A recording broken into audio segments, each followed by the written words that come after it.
Hello, children. Today we will start Unit 8 Atom. It is a building block of all the elements, and the atom contains three types of the element. First is called proton, second is called electron, and third is called neutron. In the atom, first theory was given by J.J. Thomson, and in the J.J. Thomson experiment, J.J. Thomson explained that atom consists of positive charge particle. They are the positive charge particle, and in the positive charge particle, electrons are embedded in it. This was a theory given by J.J. Thomson. He takes the example of plum pudding, or you can say he takes the example of watermelon. In the watermelon, reddish part is positive charge particle, that is proton, and the seeds are electrons embedded in it.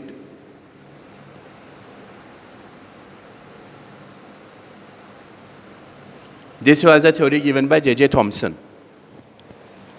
After J.J. Thomson, Rutherford gave the theory, and that is known as alpha particle scattering experiment. In the alpha particle scattering experiment, the alpha particle from the lead, which is radioactive element, it passes through the collimator, through which it moving in a straight line, and it strike to the gold atom. Now, after passing through the gold atom, it get deflected in different directions. Now, this deflected alpha particle, this is strike to the circular screen on which coating of zinc sulfide is taken, and it was detected by the detector. When the scattered alpha particles strike on the screen, then scintillations are produced. Now observations.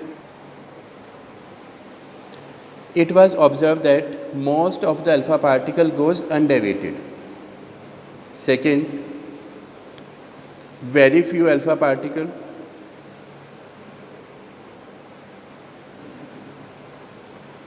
deflected by a small angle.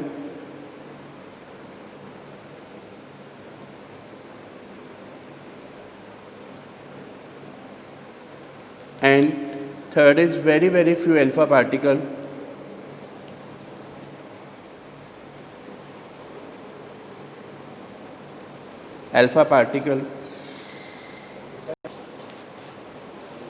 get repel and retrace their path.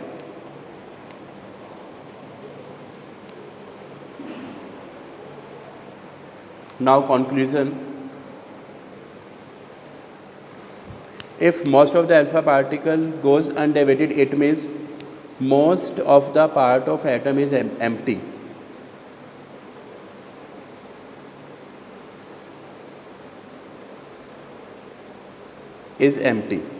Second, if there is a deflection, then alpha is positive charge particle, so it should be repelled by positive charge which is present inside the nucleus.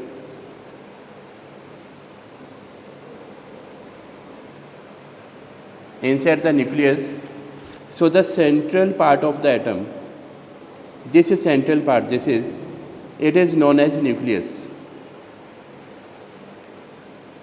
Now, there is Coulomb force of repulsion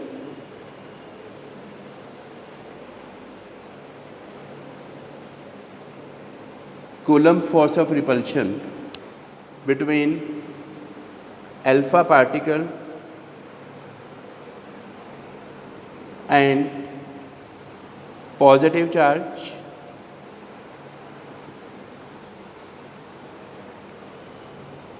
inside the nucleus. May I have your attention, please, teachers? And the electrons, which are light particle, they do not reflect the alpha particle, and the electrons revolve around the nucleus in their fixed orbit. This was the conclusion given by Rutherford about the atom. It is a minimum distance. Now we are doing distance of closest approach. Now it is a minimum distance up to which energetic alpha particle come to rest before striking the nucleus. The symbol of alpha is 2He4. It is doubly ionized helium atom. This is nucleus having charge Z into E. Alpha particle is moving. It is of positive charge, and the nucleus is also positive charge.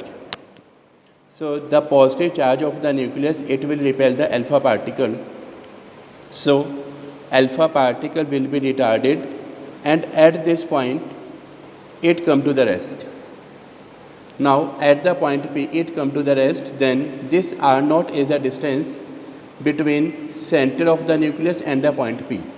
So this R0 is known as distance of closest approach. Now at the point P, the kinetic energy of the alpha particle, this is converted into electric potential energy.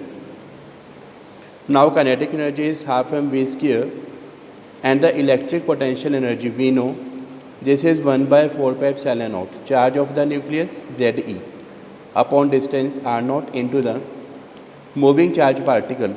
Alpha is moving, so charge on the alpha is 2e. Now from here we can write R0 is equal to 1 by 4 pi epsilon naught 2 Ze square by half mv square. This half mv square is kinetic energy, so we can write R0 is equal to 1 by 4 pi epsilon naught. This is 2 Ze square upon kinetic energy, this is E. So from here we can write that distance of closest approach is inversely proportional to the kinetic energy.